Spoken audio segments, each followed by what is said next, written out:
लासलगावमधल्या मुख्यमंत्र्यांच्या सभेमध्ये शेतकऱ्यांनी आज घोषणाबाजी केली आणि सरसकट कर्जमाफी आणि हमीभाव देण्याची मागणी केली आहे। कोल्ड स्टोरेजच्या भूमिपूजनाच्या कार्यक्रमानंतर मुख्यमंत्री देवेंद्र फडणवीस यांचं भाषण सुरू होतं आणि त्यावेळी काही शेतकरी उठले आणि त्यांनी मुख्यमंत्र्यांविरोधात घोषणाबाजी करायला सुरुवात केली।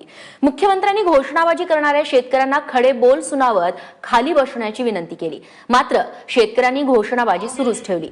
घोषणाबाजी करणाऱ्या शेतकऱ्यांचा आवाज दडपण्यासाठी मुख्यमंत्र्यांनी उपस्थितांना टाळ्या वाजवण्याचं आवाहन केलं। जेव्हा हा सगळा प्रकार घडला त्यावेळी व्यासपीठावरती रेल्वे मंत्री सुरेश प्रभू, संरक्षण राज्यमंत्री सुभाष भामरे तसंच गिरीश महाजन आणि जयकुमार रावल हे देखील उपस्थित होते। बसा बसा, हे मला याची सवय आहे।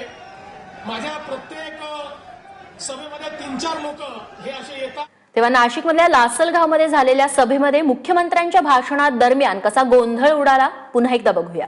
जास्तीत जास्त इन्व्हेस्टमेंट झालं तर शेतकऱ्याचा शेतमालाला भाव मिळेल, तर मार्केट शेतकऱ्याच्या हातात जाईल। ही संपूर्ण शृंखला करण्याकरता मोठ्या प्रमाणात त्याची गुंतवणूक आपण करतोय आणि त्या गुंतवणुकीच्या माध्यमातून ठीक आहे तुमचं ऐकून घेऊ तुमचं ऐकून घेऊ। हे बसा बसा, हे मला याची सवय आहे। माझ्या प्रत्येक सभेमध्ये 3-4 लोक हे असे येतात, काहीतरी नारे देतात आणि चालले जातात, पण त्यांचं आपण ऐकून घेऊ। बसा। आणि या माध्यमातून मोठ्या प्रमाणात या ठिकाणी व्हॅल्यू चेन तयार करायची आणि त्या व्हॅल्यू चेनच्या माध्यमातून आपल्याला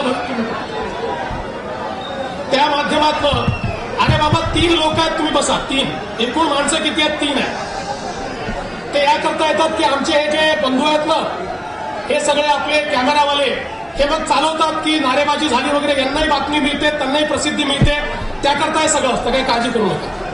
बसा बसा।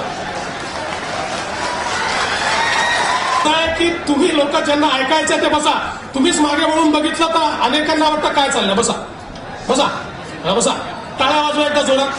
असं